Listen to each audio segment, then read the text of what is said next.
Border Gavaskar trophy நாளான்னைக்கு நடக்க போகுதுங்க. இதில் சேத்தேஸ்வர் புஜாரா இந்தி கமெண்ட்ரேட்டருக்காக ஜாயின் பண்ணியிருக்காரு. ஏன்னா அவரை இந்தியன் டீம்லேருந்து ரிமூவ் பண்ணக்கப்புறம் கூட அவர் ஏதாவது ஒரு சில மேட்ச் ப்ளே பண்ணி நல்லாவே செஞ்சுரிலாம் ஸ்கோர் பண்ணிகிட்டு இருந்தார்.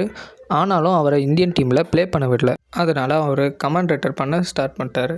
இப்போ ஹர்திக் பாண்டியா T20 ஆல்ரவுண்டர் லிஸ்ட்டில் நம்பர் 1 இடத்த பிடிச்சிருக்காரு. அதுக்கப்புறமா டிராவிஸ் ஹெட் பும்ராவை பற்றி பேசியிருக்காரு.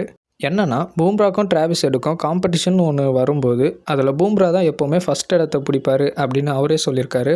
அதுக்கப்புறமா மும்பை இந்தியன்ஸ் டீமுடைய டார்கெட் பிளேயர்ஸை தாங்க பார்க்க போகிறோம். மும்பை இந்தியன்ஸ் டீமுடைய ஃபஸ்ட்டு டார்கெட் பிளேயர் யாருன்னா அவர் தாங்க ஜாஸ் பட்லர். ஓப்பனிங்கில் இறங்கி தெறிக்க விடுவார் பவுலர்ஸை. இதனாலேயே அவரை கண்டிப்பாக எடுக்க பார்ப்பாங்க.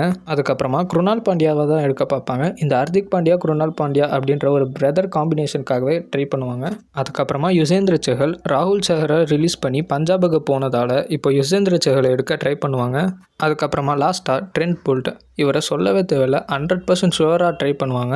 ஆனால் ராஜஸ்தான் ராயல்ஸ் டீம் ஆர்டிஎம் கார்டை யூஸ் பண்ணாமல் இருந்தால் மட்டும்தான் முடியும். அவ்வளோதான் ஃப்ரெண்ட்ஸ் இந்த வீடியோ பிடிச்சிருந்தால் லைக் பண்ணுங்கள், ஷேர் பண்ணுங்கள். இதேமாதிரி இன்ட்ரெஸ்டிங்கான கிரிக்கெட் அப்டேட்ஸ்க்காக நம்ம சேனலை சப்ஸ்கிரைப் பண்ணிக்கோங்க.